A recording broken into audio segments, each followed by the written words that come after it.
So hello guys. आज है हमारा दूसरा क्लास इकोनॉमिक्स का। तो कल हम आपको बता चुके थे कि सेक्टर क्या होता है और सेक्टर में स्वभाव के तीनों तरीके आपको बता दिए थे, first sector, second sector and third sector. I hope आपको ये तीनों समझ में आ गया होगा। आप पहले ये देख ले, सेक्टर जो होता है वो ऐसे होता है, पहले स्वभाव, नेचर, शर्त, टर्म, स्वामित्व मतलब ऑनर। तो आपको ये पता है कि प्राथमिक में होता है जैसे कोई कृषि से रिलेटेड हो गया, जो भी चीज़ प्रकृति द्वारा उत्पन्न हुई है वो प्राथमिक में, द्वितीयक में निर्माण या विनिर्माण, तृतीयक मतलब होता है सेवा क्षेत्र। तृतीयक का दूसरा नाम आप यहाँ पे नोट कर सकते हैं, तृतीयक का नाम होता है सेवा क्षेत्र, जो सेवा प्रदान करे। तो ये हो गया हमारा स्वभाव का। उसके बाद हम आ जाते हैं शर्त क्या होता है। ठीक है, तो शर्त दो प्रकार के होते हैं, एक होता है संगठित, एक होता है असंगठित। ठीक है, तो पहले आप ये समझे कि संगठित क्या है। संगठित मतलब ये हो गया कि किसी भी काम का अगर टाइम फिक्स हो, सैलरी फिक्स हो और अवकाश मतलब होता है छुट्टी फिक्स हो, और उसके कुछ टर्म्स एंड कंडीशन हो। जैसे कि मैं एक कोचिंग खोल रखा हूँ, मैं उसमें पढ़ा रहा हूँ, तो मेरा टाइमिंग फिक्स है पढ़ाने का, और मेरा कुछ टर्म्स एंड कंडीशंस है कि मेरे यहाँ कोई स्टाफ काम कर रहा है तो उसको इतने बजे आना है, इतने बजे ये करना है, या फिर उसमें मैंने लिखा लिया उससे कि वो ऐसा ऐसा गलती करेगा तो मैं उसे नौकरी से निकाल सकता हूँ। तो वो होता है टर्म्स एंड कंडीशन। तो संगठित का मतलब आप समझ पा रहे होंगे कि टाइम फिक्स हो, सैलरी फिक्स हो और छुट्टी फिक्स हो। जैसे कि यहाँ पे आप एग्जांपल देख सकते हैं, कोई बड़ी बड़ी कंपनी, जब कोई बड़ी बड़ी कंपनी में जॉब करता है किसी पोस्ट पे, तो बड़ी बड़ी कंपनियां बहुत रिस्पॉन्सिबल होती है। तो उसमें जो भी वर्कर्स काम करते हैं सबका टाइम फिक्स होता है, सैलरी फिक्स होता है, अवकाश और छुट्टी का टाइम फिक्स होता है। ठीक है, जैसे बड़ी कंपनी में कोई है सीए के पोस्ट पे, तो उनका टाइम फिक्स होगा, सैलरी फिक्स होगी और छुट्टी का टाइम भी फिक्स होगा, और उन्हें जॉब से पहले टर्म्स एंड कंडीशन साइंस करवा लिए होंगे कि अगर आप ये गलतियां करते हैं तो हम आपको निकाल सकते हैं। उसी प्रकार देखिए, कोई टाटा में जॉब करता है, टाटा के किसी कार शोरूम में या फिर कोई भी बड़ी कंपनी, टाटा, रिलायंस, एप्पल, इन सब में जो जॉब करता है उन लोग का ये तीनों फिक्स होता है, टाइम, सैलरी एंड छुट्टी जिसको अवकाश कहते हैं, ये तीनों फिक्स होता है। ठीक है, उसी प्रकार से आप देख सकते हैं यहाँ पे सरकारी टीचर का भी टाइम फिक्स है कि उसको 10 से 4 पढ़ाना है, फिर संडे को छुट्टी है एंड उसका छुट्टी फिक्स है, सैलरी भी जो भी रहती है उनकी 20,000 30,000, तो वो फिक्स रहता है। उसी प्रकार से आ जाता है कोई कारखाना, जैसे कि कोई फैक्ट्री, तो फैक्ट्री में भी वर्कर्स का टाइम होता है। उसमें जैसे कोई फैक्ट्री में 100 वर्कर एक टाइम में काम करते हैं तो उनका टाइम फिक्स होता है, या तो वो दिन में करेंगे, नाइट वाले नाइट में करेंगे, तो उन लोग का भी फिक्स होता है काम कि मुझे इतने टाइम में करना है, उनकी सैलरी फिक्स होती है और छुट्टी भी उन लोगों की फिक्स होती है। तो आप समझ पा रहे होंगे कि बेसिकली संगठित का मतलब क्या होता है। ठीक है, उसी प्रकार से आर्मी को भी आप संगठित में रख सकते हैं। तो आप ये बताएं कि जैसे कि कोई बड़ी बड़ी कंपनी है, किसी चीज़ का निर्माण कर रही है, तो वो किस सेक्टर में आएगा? द्वितीयक क्षेत्र में, क्योंकि मैंने कल आपको बता दिया था कि द्वितीयक सेक्टर का मतलब क्या होता है। तो अगर वो किसी चीज़ का निर्माण कर रहा है तो वो स्वभाव के हिसाब से द्वितीयक में आएगा, लेकिन उसके अंदर काम करने वालों का टाइम, सैलरी और छुट्टी फिक्स हो, टर्म्स एंड कंडीशन हो, तो वो शर्त के हिसाब से संगठित में आ जाएगा। ठीक है, उसी प्रकार से आर्मी देखिए आप यहाँ पे, आर्मी या सरकारी टीचर,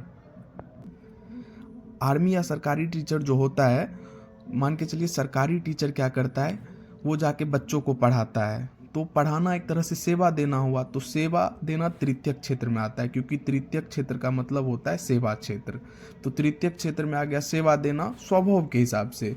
वहीं पे हम बात कर ले कि शर्त के हिसाब से, टर्म के हिसाब से किस में आएगा, तो आप बता सकते हैं इजीली कि संगठित में आएगा, क्योंकि सरकारी टीचर का टाइम फिक्स, सैलरी फिक्स, छुट्टी फिक्स है। उसी प्रकार से आ गया आर्मी, कारखाना तो किस क्षेत्र में आएगा आप ये बताएं। वो निर्माण या विनिर्माण करता है उसके अंदर किसी चीज़ का, तो वो आएगा द्वितीयक में, और शर्त के हिसाब से आएगा संगठित में। आर्मी भी जैसे कि देश का सुरक्षा करता है, हमारे देश के लिए शहीद हो जाता है, तो वो हम लोगों की रक्षा करता है, तो वो सेवा करता है एक तरह से, तो वो तृतीयक में आ गया। और कंडीशन के हिसाब से वो आ गया आपको टर्म के हिसाब से आर्मी में। ठीक है, उसी प्रकार से देखिए, शर्त का पहला आप समझ चुके होंगे कि संगठित क्या है। संगठित के बाद है असंगठित। असंगठित में ना टाइम फिक्स होगी, ना सैलरी फिक्स होगी, ना कोई छुट्टी का टाइम फिक्स होगा, ठीक है। और कोई टर्म्स एंड कंडीशन नहीं होते। जैसे कि खेती देखिए, आप ही बताइए, खेत में जो कोई खेती कर रहा है तो वो क्या उसका टाइम फिक्स होगा कि नहीं तुम इतना से इतना खेती करो? उसका मन है, कभी बैठ जाएगा, कभी किधर जाएगा, उसका मन है। जैसे कि किसी का दुकान है, तो दुकान है तो वो असंगठित में आएगा, क्योंकि दुकान असंगठित में इसलिए आएगा कि उसका ना कोई टाइम है ना कोई कुछ है। उसका जब मन करेगा दुकान खोलेगा, जब मन करेगा बंद करेगा। और जितने दुकान की सेलिंग्स होगी, कभी 2000 की, कभी 5000 की, कभी 500 की, तो इसका सैलरी भी फिक्स नहीं है ना। ये देखिए, इसका सैलरी भी फिक्स नहीं है। तो जिसका ना टाइम फिक्स हो, ना सैलरी फिक्स हो, ना कोई छुट्टी का टाइम फिक्स हो, मान के चलिए कोई दुकान वाला दुकान कर रहा है, किसी का कपड़ा का दुकान है, आप मान लीजिए कि मेरा ही कपड़ा का दुकान है, तो मेरा जब मन करेगा सुबह उठ के अपने मन से अपने टाइम से खोलूँगा, मेरा कितने का सेल होगा, क्या होगा, तो मेरी सैलरी भी फिक्स नहीं हो पाएगी। और मेरा मन है कि आज मैं दुकान ना खोलूँ, तो कोई छुट्टी का भी टाइम फिक्स नहीं है। तो ये सारी चीज़ें आ जाती है असंगठित में। तो आप समझ पा रहे होंगे कि संगठित क्या होता है, असंगठित क्या होता है, ठीक है। तो आप अच्छे से समझ पा रहे होंगे। अब ये बताइए कि जैसे कि खेती है, तो खेती स्वभाव के हिसाब से कौन से सेक्टर में आएगा, ये बताइए। खेती स्वभाव के हिसाब से कल बता चुके थे आपको, प्राथमिक क्षेत्र में आएगा, ठीक है। दुकान जो है, दुकान कौन से सेक्टर में आएगा, तृतीयक सेक्टर में आएगा स्वभाव के हिसाब से। लेकिन इधर टर्म के हिसाब से ये असंगठित में आएगा। आप ये बात याद रखें कि शर्त के हिसाब से ये असंगठित में आएगा। उसी प्रकार से आप ये समझ पा रहे होंगे कि स्वभाव हो गया, शर्त हो गया, तीसरा हमारा क्या था, स्वामित्व। स्वामित्व मतलब हो गया आपको ऑनर जो होता है। स्वामित्व दो प्रकार के होते हैं, इसके और भी प्रकार होते हैं, वो मैं आपको कल बताऊंगा। लेकिन अभी आप बस इतना याद रखें कि पहला होता है सार्वजनिक। सार्वजनिक मतलब हो गया कोई गवर्नमेंट जॉब या फिर कोई गवर्नमेंट से रिलेटेड कह सकते हैं सार्वजनिक। तो सार्वजनिक इसमें शर्त के हिसाब से किस में आएगा, संगठित में। मान के चलिए कोई सरकारी नौकरी है, कोई आर्मी में है, ठीक है, आर्मी में है, तो वो आर्मी में स्वभाव के हिसाब से आएगा तृतीयक में। उसके बाद शर्त के हिसाब से आएगा संगठित में, क्योंकि आर्मी का टाइम फिक्स है, सैलरी फिक्स है, छुट्टी कब मिलेगा वो फिक्स है। लेकिन स्वामित्व या ऑनर के हिसाब से वो आएगा सार्वजनिक में, ठीक है। आप समझ पा रहे होंगे, स्वामित्व में दो होते हैं, सार्वजनिक, निजी। तो आर्मी आ जाएगा सार्वजनिक में। सरकारी टीचर है, तो सरकारी टीचर स्वभाव के हिसाब से आएंगे तृतीयक क्षेत्र में, क्योंकि ये सेवा प्रदान कर रहे हैं, बच्चों को पढ़ा रहे हैं। और शर्त के हिसाब से आ जाएंगे ये संगठित में, ठीक है, संगठित में। और स्वामित्व के हिसाब से किस में आएंगे, सार्वजनिक में। वहीं पे बात कर ले हम, जैसे कि कोई पुलिस हो गया, तो पुलिस आएगा तृतीयक क्षेत्र में स्वभाव के हिसाब से। शर्त में आएगा आपको संगठित, क्योंकि पुलिस फिक्स रहता है, उसका टाइम, सैलरी, छुट्टी सब फिक्स होता है, तो वो शर्त में आएगा। स्वामित्व के हिसाब से आप बताइए किस में आएगा, गवर्नमेंट में। तो कहने का मतलब ये है कि जो भी सरकारी नौकरी होते हैं वो आ जाते हैं आपको सार्वजनिक में स्वामित्व के हिसाब से, और शर्त में संगठित में, ठीक है। जैसे कि देखिए यहाँ पे टाटा है, टाटा एक बहुत बड़ी कंपनी है। तो टाटा एक बहुत बड़ी कंपनी है, लेकिन वो सार्वजनिक नहीं है। इस शर्त के हिसाब से संगठित है टाटा, ठीक है, शर्त के हिसाब से संगठित है। क्योंकि बड़ी बड़ी कंपनियां ऐसे थोड़ी ना, जब मन हुआ कोई सो के उठेगा और डायरेक्ट काम पे नहीं ना जाने लगेगा। तो बड़ी बड़ी कंपनियां ना हमेशा रिस्पॉन्सिबल होती है, तो उनका टाइम, सैलरी, छुट्टी सब फिक्स होता है। लेकिन वो स्वामित्व के हिसाब से किस में आ जाएंगे, निजी में, प्राइवेट में, क्योंकि ये गवर्नमेंट कंपनी नहीं है। और जो गवर्नमेंट कंपनी है वो हमेशा सार्वजनिक में आएंगे। तो आई होप आप समझ पा रहे होंगे कि स्वभाव, शर्त और स्वामित्व क्या होता है।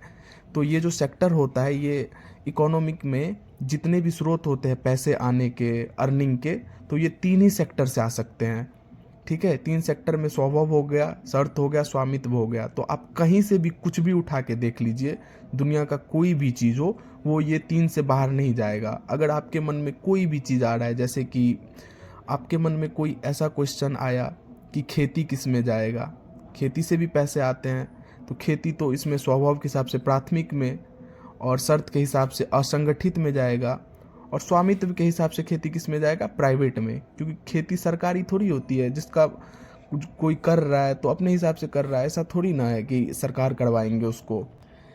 तो ओवरऑल आप ये समझे कि ये सेक्टर से ही इकोनॉमिक्स में या फिर पूरे रियल लाइफ में जितने भी अर्निंग के स्रोत होते हैं, जितने भी अर्निंग के तरीके होते हैं, वो 3 से बाहर नहीं जाते। आप खुद सोच के देखिएगा, और जो भी कन्फ्यूज़न हो कमेंट करके बताइएगा कि ऐसा कन्फ्यूज़न है, ये इसमें नहीं आता है, उसमें नहीं आता है। तो आप खुद कोई चीज़ सोच के देखिएगा, वो ये 3 सेक्टर से बाहर नहीं जाएगा, ठीक है। तो आई होप आप समझ पा रहे होंगे कि ये क्या होता है। और मैं आपको एक टास्क दे रहा हूँ जो आपको कल कंप्लीट करके लाना है, ठीक है। जैसे कि आपको अपने मन से 20 ऐसी चीज़ लिखने हैं, 20 ऐसे काम लिखने हैं जिसका स्वभाव आपको पता होना चाहिए, शर्त आपको पता होना चाहिए, स्वामित्व आपको पता होना चाहिए। फॉर एग्जाम्पल, जैसे कि आर्मी है, तो आर्मी जो है आपको स्वभाव के हिसाब से तृतीयक क्षेत्र में आता है क्योंकि वो सेवा प्रदान करता है, लेकिन शर्त के हिसाब से संगठित में आता है क्योंकि संगठित में आर्मी का आपको पता है टाइम फिक्स, सैलरी फिक्स, सब फिक्स होता है। और स्वामित्व के हिसाब से वहीं पे आर्मी सार्वजनिक में आ जाता है, सरकारी होता है, ठीक है। तो ये सरकार के अंदर होता है।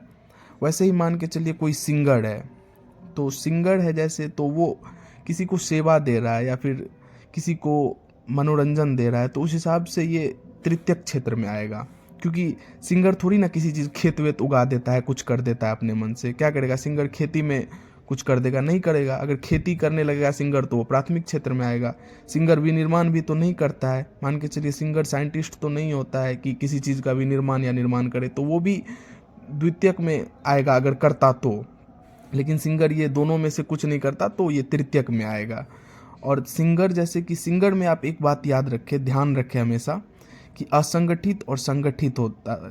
जैसे कि कोई बड़ी कंपनी है, टी सीरीज़ है, इरोज़ है, आप इरोज़ का नाम नहीं सुने होंगे लेकिन कोई बात नहीं, तो वो लोग का संगठित होता है क्योंकि वो बड़ी कंपनियां हैं, संगठित रहती है। लेकिन ये स्वामित्व के हिसाब से क्या है? निजी है, सरकारी थोड़ी है। सरकारी सिंगर सुने हैं कि सरकारी सिंगर है? तो ये सब नहीं होता है। तो आपको समझ आ रहा होगा कि कैसे लिखना है। तो आप ये संगठित असंगठित वाला ना लिखे, बस आपको ये लिखना है कि जैसे कि आर्मी हुआ, ये 3rd सेक्टर में आया, टर्म के हिसाब से संगठित है, स्वामित्व के हिसाब से सार्वजनिक या गवर्नमेंट है। तो ऐसे करके आपको 20 बिजनेस लिखने हैं। जैसे कि फॉर एग्जांपल इसमें ही 2-3 है, दुकान, कपड़ा का दुकान, खेती, इसी टाइप से आपको डिस्क्राइब करना है 20 एग्जाम्पल्स के साथ, ठीक है। तो आई होप आप समझ पा रहे होंगे। तो आज के लिए बस इतना ही, फिर कल मिलते हैं।